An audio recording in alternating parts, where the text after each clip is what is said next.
Hello and welcome. In today's video I really want to talk about tempo running, which is an important part of your training if you're looking at training for a marathon or half marathon.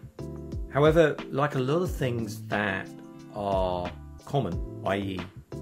done by a lot of runners, there's often mistakes that can be quite small mistakes, but over time can actually cause you not to get the benefits from this type of run that you should get. So that's what we're going to look at in this video. So mistake number one is misunderstanding the primary purpose of tempo runs. The primary goal of a tempo run is to improve your lactic threshold, which is the point that lactic acid accumulates in the muscles faster than you basically can get rid of it. So you want to think of it like, I know runners are used to being called in marathons the wall, but you want to think of it like a wall that you hit that can be moved. So the more that you can withstand until that build up of lactic gets too much, the further away the wall, so to speak, gets from you each time. So that basically means that you can run faster for longer in that situation. And that is what the main primary reason for doing tempo workouts is. And even myself, I've often thought of it as a speed workout. Now, whilst it's not an easy run, it's not that quick, zone 4 or 5 speed work. You are actually doing what I would call a zone 3, so it's actually comfortably hard. Now, ironically, when we coach runners, a lot of runners do most of their running in this particular zone. And when we're actually setting out their program, we're actually trying to get them predominantly out of zone 3, moving them into more easy conversational runs, zone 1 and 2, and then some kind of speed work of shorter durations, probably in zone 4 or 5. But we still want that tempo work in there, but it's like a sprinkling or something. The way I like to explain it is, quite often if you have a meal, food without salt is bland. However, food with too much salt is disgusting. And that is the balance you need to do with tempo runs. And that brings me to mistake number 2, running the tempo runs too fast.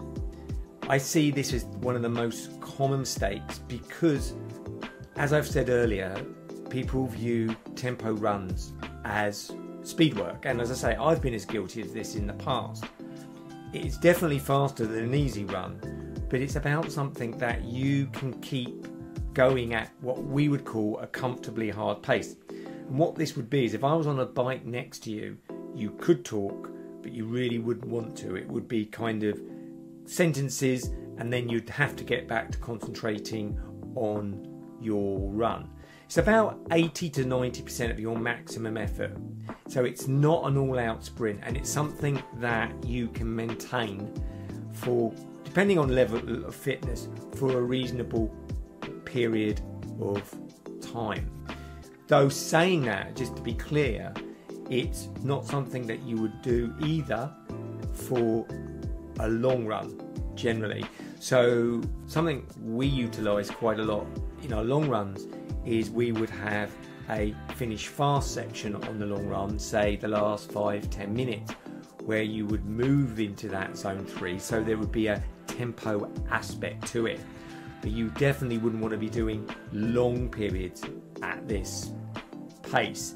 So, quite often when we're training runners, we are looking at something like, and obviously it will depend on your goals and where your present fitness is, so don't take this as Bible, just take this as a broad idea, is we'd have probably 10 minutes warm up, zone 1 and 2, and then have a tempo session in the middle. Now that tempo session, depending on your marathon, half marathon goals, present fitness, could be 15-20 minutes, could be longer, could be quite a lot longer. If you're going for a marathon, you may be having a tempo session where it's into an hour. The duration would be much more specific depending on your present level of fitness and your actual running goals. But you can see, one, it's not a short, sharp speed session, but at the same time, it's not a easy session either. So you've got to kind of get that middle part just about right. And that's, I think, where a lot of runners get it wrong, because I think they either go too fast, too hard for too long, or it becomes just a conversational jog. You've got to find that sweet spot. And the way I do it is with my runners is to very much say this comfortably hard, where you would want to speak and you could, but you wouldn't want to, versus when you're doing a speed session, it probably a few words is all you could probably manage. And if it was too easy, you could hold a whole conversation with me while I rode next to you on this imaginary bike. And this really leads me on to the next mistake, which is inconsistent pacing, which is pretty much what I've covered. But the tempo is the main thing, is to keep a consistent tempo. And the way that you'll do that is really if you don't go out too fast. And then if you think you are going too slow, i.e. that you could hold an easy conversation, just pick it up till you feel like you've gone into a cruise. And that the pace you do that is going to be different for every runner, but the feeling would be fairly similar. It would feel hard, but you'd be in control. It's almost like a cruise control. Next, I feel that too many runners do these too often. We will have tempo runs coming in to the program when we feel runners need to start building up that ability to build up their lactic threshold, but it's not something that we do really often. And the reason we don't comes back to what we said earlier in the video, is zone 3 gets demonized. There's nothing wrong with zone 3. Runners that start out running get a lot of benefits from running in zone 3, get a lot of gains from it.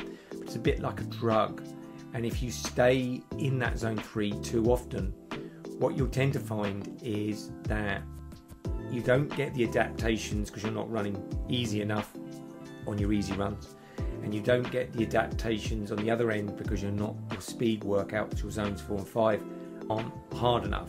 So you end up in this grey zone.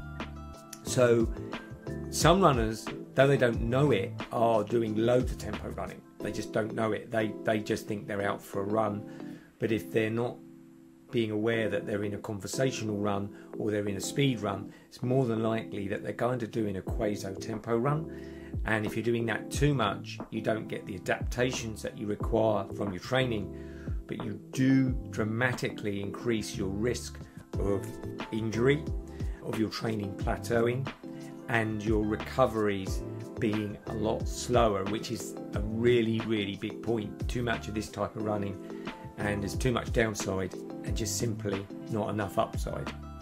So I hope you've enjoyed this short video on tempo running. It's really, I just found I see a lot of runners doing tempo runs, and they are really important. And if you watch videos on the channel, you might think I demonise zone 3 running, which invariably is tempo running, that comfortably hard place. It's not that so much. It is purely, as I've said, it's all about dosage. You get the dosage right with tempo running.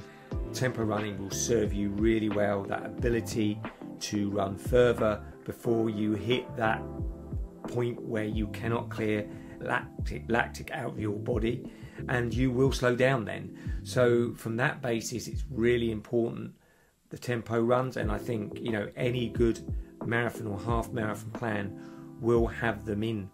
It's how they're performed. It's not that they're bad in themselves, they just get misinterpreted, and as I said earlier, either you end up doing them too hard or not hard enough, and sometimes treating them as your everyday run.